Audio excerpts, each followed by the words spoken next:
Monday Health Minutes, sponsored by Valley Health. Hi, I'm Melanie Shafer. Welcome to Monday Health Minutes with Valley Health. We're talking about an important subject today, end-of-life planning. As we all get older, there are decisions that need to be made about driving, medical care, money management. So how do you start those conversations? When is the right time? We're talking with Nurse Practitioner Kim Neely today. She specializes in geriatrics, so she has a lot of great advice. Thanks for being here. Thank you for having me.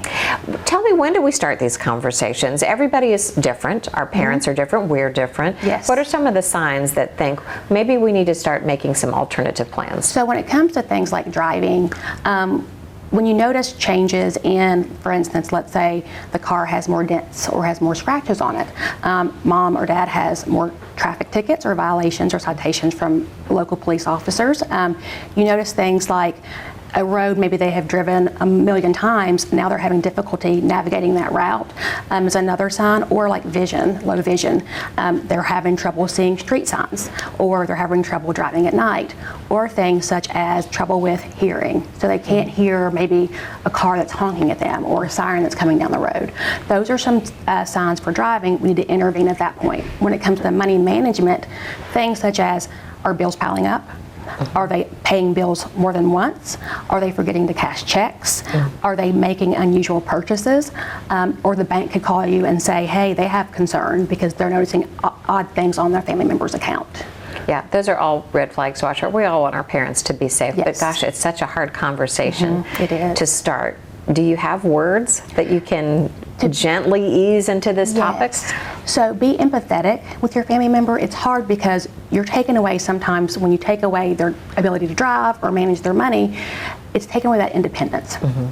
Let them know that you love them and express the concerns. I don't want you to get hurt.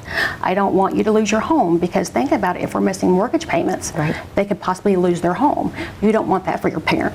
And explain to them this is why you're doing it, not out of you don't feel that they're cognitively unable to do this, but because you're concerned and you're seeing red flags. Those are all really important conversations to have, and they're very difficult. As far as planning towards the end of our lives too, there's all kinds of medical directives and legal paperwork that we can consider. What are some of those things, and how do we get those things in order? So you have an advance directive and a living will.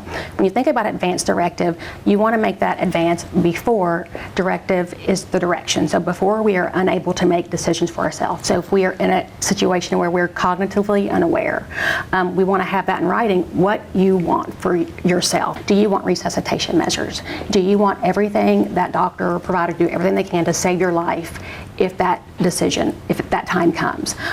If you don't, that needs to be in writing, because if not, you're leaving your family members with hard decisions. And sometimes family members do not agree. So, and when your parent is at a point to where they're in the hospital and it's life or death, sometimes we make decisions that are more selfish decisions and not in the best aspect for our family members. It is freeing for your family members to know this is what you want. Yes. And so for the living will, is that the same kind of thing? And do you need a notary for these things, or is it just a form you fill out? No, you definitely need a notary, and you also need to have a witness. It can't be a relative, it has to be a third party that's impartial. So, and West Virginia does require you to have a notary, and a living will is the same thing as saying, I do want mechanical ventilation or I don't, or I do want surgeries or I don't. So it's similar to that advance directive, but this is if I cannot do anything. You have one person that can come in and make those final decisions for you.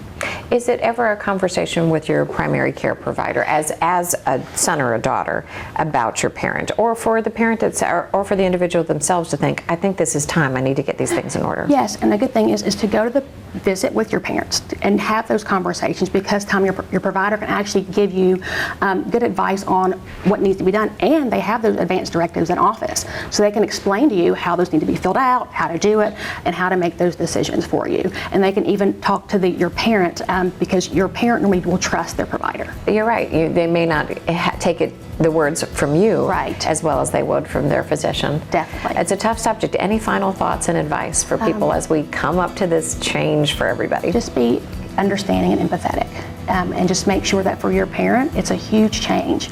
You know, the parents raised us, and it's hard to go from that role to almost raising our parents. So just make sure we want to still make them feel that they're independent and they actually have part in making any decisions. That is a big change in their life. Yeah, empathy. I love it. Kim, thank you so much for being here. Some great advice. Thank you. Thanks for checking in on Monday Health Minutes.